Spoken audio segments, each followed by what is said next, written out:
Hello. This is an animation I did with a very strange texture, as you can see. And this is an animation with a similar texture, but it's different in several respects. And in this tutorial, I just want to point you to one texture in Arnold, which is very versatile, and it was originally developed not for beauty reasons, for aesthetics, etc., but for diagnostics, to find mistakes and errors in UV mapping or shading or bump mapping or whatever. So it creates heat maps and all kinds of things, but we will only concentrate on where to find it, how to apply it, and to play with it a little bit. So this is basically an empty scene with a ground plane, which I created using this icon here. There's one light in the scene which shines from the top, and there's a sky dome light which wraps around the whole scene with a low intensity of 0.4. Never mind, you can build your own scene, whatever. So we need to import some geometry. Let's go to Windows for that purpose. General Editors, Content Browser. Well, you can go to any folder here. For example, modeling, sculpting base meshes, you have animals and bipeds, etc. I will choose one of the people here, and I got them from the Render People, based in Cologne actually. Renderpeople.com. It's a free set of creatures here. I think this one is not animated. But for the purpose of this tutorial, it doesn't matter what kind of geometry you import. So scale him down, so he sits or stands under the lamp.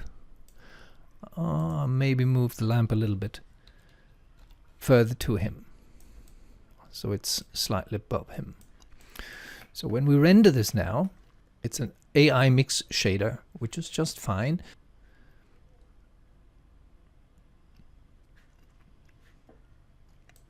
And for free, and if you need a specific model or character, you can always order it from the chaps from renderpeople.com. Okay, now I want to apply that strange texture here. So what I'll do is I go to AI Mix Shader,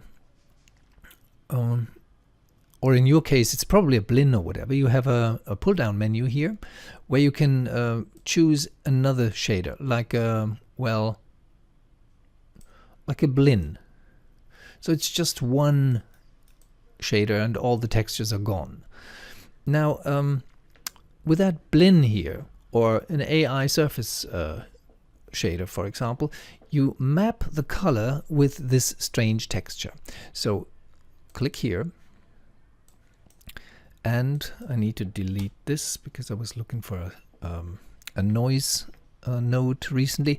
But now I'm looking for, I click on Arnold, I'm looking for a utility, and it's called aiUtility. You just click it, and now this character's color is mapped to aiUtility. In your case, it's probably called aiUtility 1, but I've played with it already, so this is what this is about now. Now I want to play with the aiUtility. It's basically a diagnostic utility. First of all, the shade mode. You have different shade modes, like the ambient occlusion one, which gives you the feeling of an ambient light here. Basically, it's a fake global illumination setting. We can use this, or just a flat shading, where you see everything is more or less white or gray and no reflections, or barely any reflections here. So let's stick to flat, and now let's go to the color mode, and that's really rich. You currently have it set by default to color. You can set it to normal. So depending on the normals, that means the vectors pointing out of the surface towards the camera, it gets different colors. Geometric normal, pretty similar in this case. Unbumped normal, pretty much the same. Bumped difference.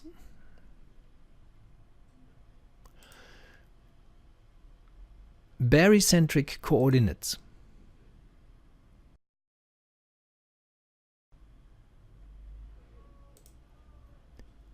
UV coordinates. So that's a UV mapping now.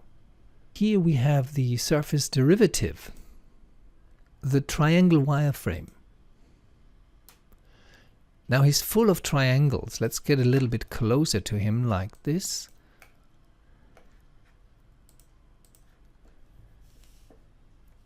You see all the triangles now. Object.